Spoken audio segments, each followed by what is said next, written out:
Hello दोस्तों, नमस्कार। मैं ब्रज चौहान और आरआरबी एनटीपीसी जो अंडर ग्रेजुएट 2025 जिसकी एग्ज़ाम अगले मंथ यानी 8 अगस्त से स्टार्ट हो रही, जो कि 7 सितंबर तक चलेगी। अब 8 अगस्त से लेकर 7 सितंबर तक चलेगी। और अपन जेके जीएस और करंट अफेयर के अलावा अपन जो रीजनिंग का पोर्शन भी कंप्लीट करेंगे। तो आज से जेके जीएस के अलावा अपन एक अलग से वीडियो में बना रहा हूँ रीजनिंग के लिए।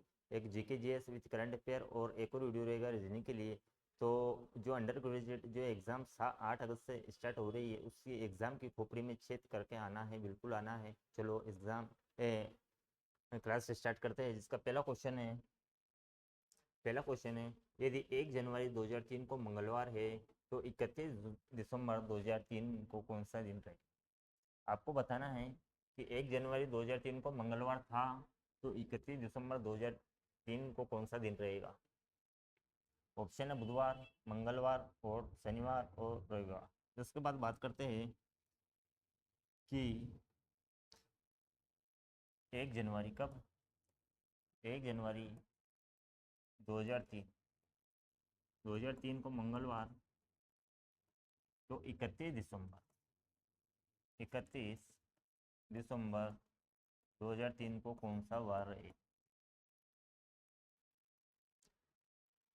तो देखते हैं इस लॉजिक के पीछे कि इसको यानी कि 10 सेकंड से भी वो कम, 10 सेकंड से में मतलब आपको 2 या 3 सेकंड में जवाब देना है, लेकिन हम इसको समझेंगे। एग्जाम से पहले इसको समझेंगे। जब साधारण वर्ष होता है, कौन सा साधारण साधारण वर्ष, साधारण वर्ष में जो साल का जो प्रथम दिन होता है, कौन सा प्रथम दिन और अंतिम दिन, प्रथम दिन और अंतिम दिन एक समान होते हैं। और बात करते हैं लीप वर्ष के बारे में। लीप वर्ष के बारे में, जो साल का प्रथम दिन होता है, साल का प्रथम दिन और अंतिम दिन अलग अलग होते हैं। यदि बात करते हैं कि साधारण वर्ष के बारे में, यदि पहला दिन यानी 1 जनवरी को रविवार था, तो साधारण वर्ष में जो 31 दिसंबर को कौन सा दिन रहेगा, तो वो रहेगा, वही रविवार ही रहेगा, कौन सा साधारण वर्ष में। इसके बाद बात करते हैं कि यदि वो वर्ष साधारण वर्ष ना होकर लीप वर्ष है, कौन सा साधारण वर्ष ना होकर लीप वर्ष है। यदि यहाँ पर रविवार है, तो जो 31 दिसंबर का जो दिन रहेगा वो रविवार ना होकर वो रहेगा सोमवार। क्या रहेगा, सोमवार। इसके बाद बात करते हैं, ये तो अपन ने बात कर ली। और जैसे साधारण वर्ष है, साधारण वर्ष में जैसे कि 1 जनवरी 2003 और 31 दिसंबर 2003, मैंने की तो साल के बारे में बात पूछा है। लेकिन ऐसे पूछ लिया जैसे 1 जनवरी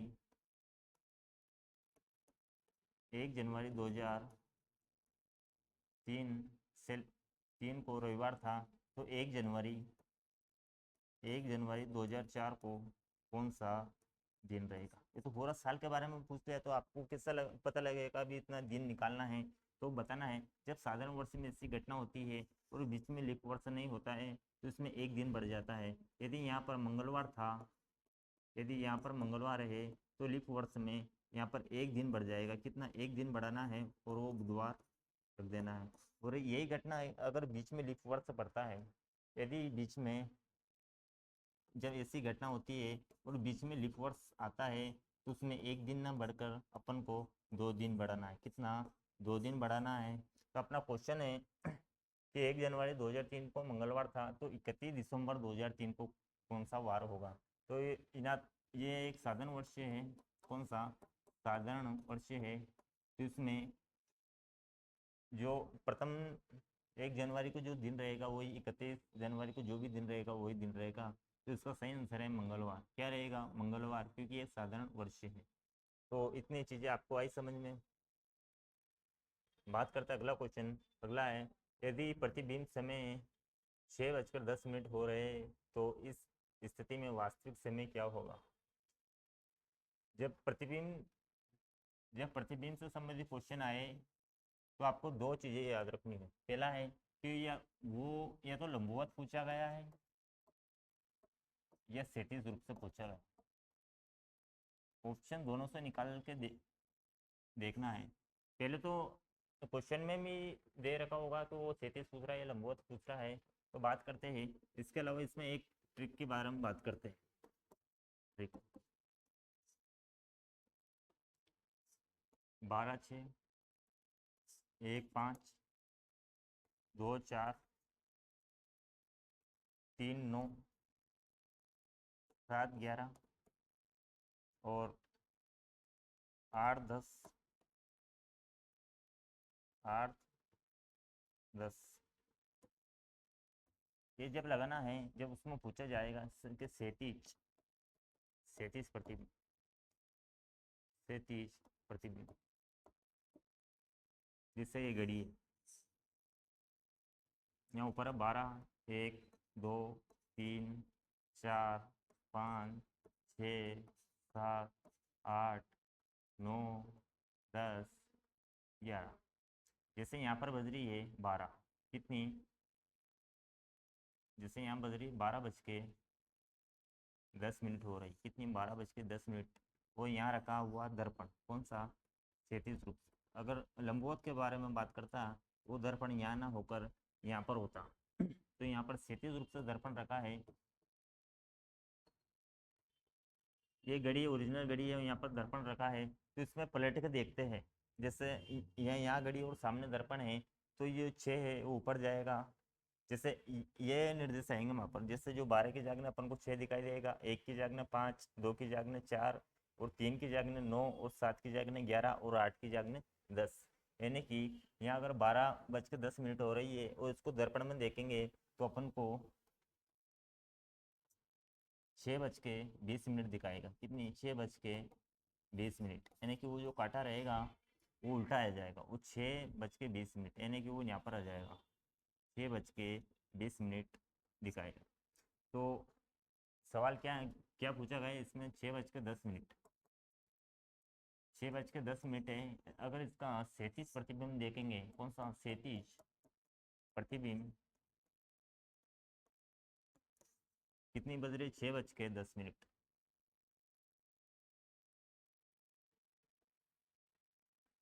6:10 हो रही है। अगर इसको क्षैतिज प्रतिबिंब के रूप में देखेंगे तो वो 6 की जगह क्या बजेगी, 12, कितनी, 6 की जगह 6 की जगह क्या दिखाई देगा, 12। और काटा अगर 2 पे है तो 2 की जगह क्या रहेगा, 4, कितना, 4, और 4 को हम बोलते हैं 20, यानी कि वो है 12:20, कितना, 12:20। तो इसका सही आंसर है 12:20। तो जब क्षैतिज दर्पण रहेगा तो इसका उल्टा करके देखना हो, और ये टेबल आपको याद रखना है कि अगर उसमें 12 घड़ी में है तो उसका जो क्षैतिज प्रतिबिंब जो नजर आएगा वो 12 की जगह 6 और 1 की जगह 5 और 2 की जगह 4 और 3 की जगह 9 और 7 की जगह 11 और 8 की जगह 10। बात करते हैं अगला क्वेश्चन। अगला है, यदि किसी सांकेतिक भाषा में 1 2 3 का अर्थ कोल्ड वेदर हेयर है और 3 5 6 का अर्थ हॉट कोल्ड डे है तथा 5 8 9 का अर्थ डे एंड नाइट है, तो इस आधार पर आपको बताना है कि फोर्थ शब्द का कूट अंक क्या है। किसका, फोर्थ शब्द का कूट अंक क्या है। ये एग्जाम की दृष्टि से बहुत महत्वपूर्ण है। एक भी एग्जाम नहीं छुट्टी है जिसमें ये कोड और इस टाइप का क्वेश्चन नहीं पूछा गया है। तो आपको बताना है, जैसे 1 2 3 और 3 5 6 और 5 8 9। तो अपन से पूछा गया है कि जो फोर्थ शब्द के लिए किस कोड अंक का उपयोग किया गया। तो बात करते हैं कि जो 1 2 3 है इसमें क्या क्या कॉमन है। मतलब इसको समीकरण 1 मान लेते हैं, एक समीकरण, इसको 2 समीकरण और इसको 3 समीकरण समझना है। सोल्व तो 10 सेकंड में का टाइम भी नहीं लगता है, लेकिन इसमें समझना है कि एग्जाम में किस प्रकार सोल्व करते हैं। तो जो समीकरण 1 2 3 है इसमें है कोल्ड वेदर हेयर, और दूसरा समीकरण है जिसका कोड अंक है 3 5 6, जिसका फोर्थ कोल्ड डे। तो इसमें क्या कॉमन चीज़ है इसमें देखते हैं। तो इसमें एक तो 3 कॉमन है, कौन सा अंक, 3 कॉमन है। और इसका जो अर्थ में देखते हैं तो इसमें अपन को जो कोल्ड है, कोल्ड इसमें भी है और कोल्ड इसमें भी है। तो जो 3 अंक हैं 3 के लिए क्या है, कोल्ड। इसके बाद बात करते हैं समीकरण 2 और 3। 2 और 3 में क्या कॉमन है, इसमें 5 कॉमन है। क्या कॉमन है, 5 कॉमन है। इसमें देखेंगे इसके अर्थ में क्या क्या कॉमन दिखाई देता है। तो इसके अर्थ में एक तो डे भी है और डे भी है। तो बात करते हैं कि जो 5 अंक के लिए कितने, 5 के लिए किस शब्द का उपयोग किया गया है। अब बात करते हैं समीकरण 1। अब बात करते हैं समीकरण 2। समीकरण 2 में हॉट कोल्ड डे। जो हॉट के लिए, जैसे कोल्ड के लिए 3 देख लिया, डे के लिए 5 देख लिया, तो हॉट के लिए क्या ऑप्शन बचा है, तो हॉट के लिए 6। तो हॉट के लिए किस पूर्णांक का उपयोग किया गया है, तो इसका सही आंसर है 6। तो इसका सही आंसर है 6। आया समझ में। हर एग्जाम में इस प्रकार का क्वेश्चन अब प्रचलन में चल रहे हैं और एग्जामिनर उसमें पूछ रहा है एग्जाम में। अगला है दिशा से संबंधित क्वेश्चन है। आपको बताना है ये राजू का मुख उत्तर दिशा में है। किस, राजू का मुख उत्तर दिशा में है। यदि वहाँ 20 मीटर आगे चलकर बाएं मुड़ता है और 15 मीटर चलता है, अब वहाँ दाएं मुड़कर 50 मीटर चलता है और अंत में दाएं मुड़कर चलता है, तो अब वहाँ किस दिशा की ओर जा रहा है, ऑप्शन बताना है। इसका ऑप्शन है उत्तर दिशा में, पूर्व में, दक्षिण में और पश्चिम में। पहले तो बात करते हैं कि राजा है, राजा नाम का एक लड़का है जो कि जिसका मुख उत्तर दिशा में, किस दिशा में, उत्तर दिशा में है, जिसका मुख उत्तर दिशा में है। वह 30 मीटर आगे चलकर, कितना, 30 मीटर आगे चलकर बाएं मुड़ता है। कौन सा बाएं मुड़ता है, उसका मुख उत्तर दिशा में है, तो इस साइड उसकी कौन सी दिशा रहेगी, वो बाई रहेगी। कौन सी, बाई रहेगी। बाई दिशा में मुड़ गया, बाई दिशा में चलता है वो 15 मीटर, कौन सा 15 मीटर चलता है, इस ओर चल रहा है। इसके बाद वह मुड़ता दाएं मुड़कर 50 मीटर चलता है। इसके बाद बाएं के बाद मुड़ता है 50 मीटर, कितने, 50 मीटर चलता है बाएं। तो इसके बाद अंत में दाएं मुड़कर, अंत में वह दाएं मुड़ जाता है। किस दिशा में मुड़ जाता है, दाएं मुड़ जाता है। तो बताना है कि राजू का मुख किस दिशा की ओर है। तो राजू का मुख है वो पूर्व दिशा की ओर आएगा। किस दिशा की ओर आएगा, पूर्व दिशा की ओर आएगा।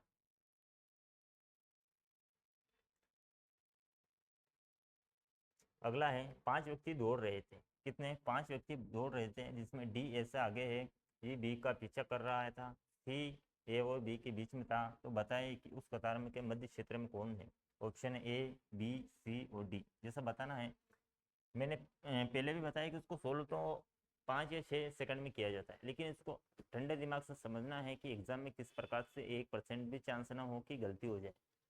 तो इसको कहाँ से स्टार्ट करना है, आगे कौन सा पॉइंट उठाना है, सब चीज़ें ध्यान से देखना है आपको। जैसे यहाँ दिया है डी ऐसा आगे है, कौन, डी,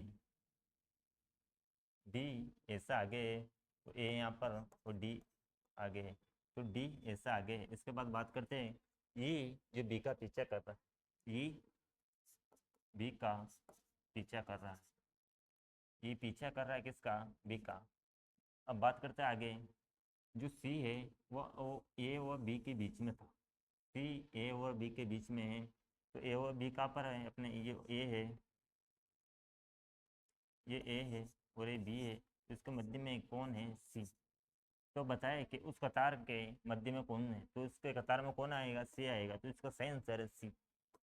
मैंने क्या बताया, 2 से 3 सेकंड लगते हैं इस क्वेश्चन को सोल्व करने में, लेकिन आपको अच्छे से समझना है क्योंकि एग्जाम में गलती नहीं हो। एग्जाम सिर्फ एक बार होती है, हर महीने नहीं होती है, हर सप्ताह नहीं होती है, कभी 1.5 साल में आती है, कभी 2 साल में आती है, कभी 4 साल में आती है। तो आपका एक भी क्वेश्चन गलत ना हो। बात करते हैं अगला क्वेश्चन।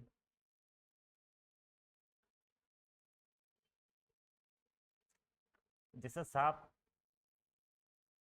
सरी जैसे सांप को सरीसृप बोला जाता है, तो गूंगा क्या बोला जाता है। बात करते हैं कि जो सांप, इसकी जो वैरायटी है वह किस वर्ग में है।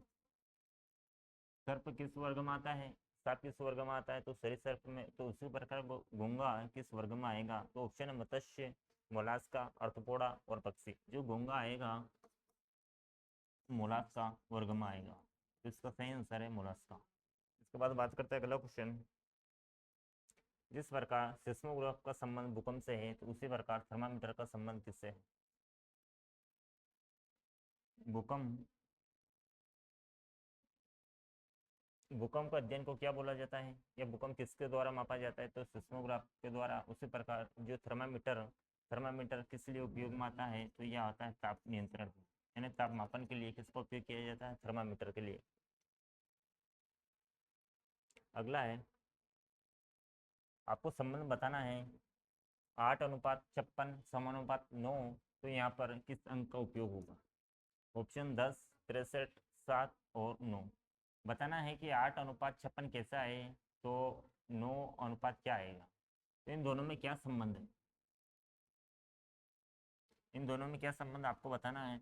यदि मैं 8 का गुना 7 से कर दूँ तो 56 आएगा, यानी कि 8 का 7 गुना होता है। यानी कि जो पहली संख्या में 7 का गुना करने पर वो संख्या आएगी, तो उसी प्रकार यहाँ पर 7 गुना होगी, तो यहाँ पर मैं 7 का गुना करूँगा। कितना? 7 का गुना करूँगा, तो यहाँ पर जो अनुपात में आएगा वो 63 आएगा। क्या? 63 आएगा। तो ये कितने संख्या, पहली संख्या से 7 गुना ज़्यादा है, तो इसका सही आंसर है 63। क्या है? 63। बताना है 11:132 कितना है? 11:132 समानुपाती क्या है? इन दोनों में क्या संबंध है? ये 132 कैसा है? तो आपको बताना है कि 11² प्लस 11 कितना होता है? 11 होता है 121 प्लस 111 यानी कि 132। तो इसमें जो संबंध बन रहा है कि वो 10 का वर्ग तो 100 होता है, तो इसमें 10 जोड़ेंगे 110 हो जाएगा। 9 का वर्ग 81 होता है, और इसमें 9 करेंगे 8 करेंगे तो 90 हो जाएगा। बिल्कुल करेक्ट। इसका सही आंसर है 9:9। 9:9। अगला है, तो आज हमने रीजनिंग की क्लास में मात्र 12 क्वेश्चन किए, जो 12 क्वेश्चन एग्जाम की दृष्टि से बहुत महत्वपूर्ण है। क्या? एग्जाम की दृष्टि से बहुत महत्वपूर्ण है, और ऐसे ही सीरीज अगले एग्जाम के एंड दिन तक चलाएंगे। तो पहले लेक्चर में तो अपने जीके जीएस से संबंधित जो भी वेट रहा वो पढ़ेंगे, और अगला जो लेक्चर इसके बाद रीजनिंग का। तो रीजनिंग भी जब तक ये क्लास एग्ज़ाम चलेगी, यानी कि एग्ज़ाम चलेगी 8 सितंबर तक एग्ज़ाम चलेगी शायद आपकी। जब तक पढ़ेंगे और जब तक मेरे साथ बने रहिए, आपका एक भी क्वेश्चन नहीं छूटेगा, ना तो जीके जीएस, ना करंट अफेयर, और ना ही रीजनिंग। और आपका जो भी दायित्व बनता है वो तो पूरा करना ही है। कमेंट कीजिए, लाइक कीजिए और अपने दोस्तों को शेयर कीजिए, और सब्सक्राइब करना ना भूलें। Thank you, welcome.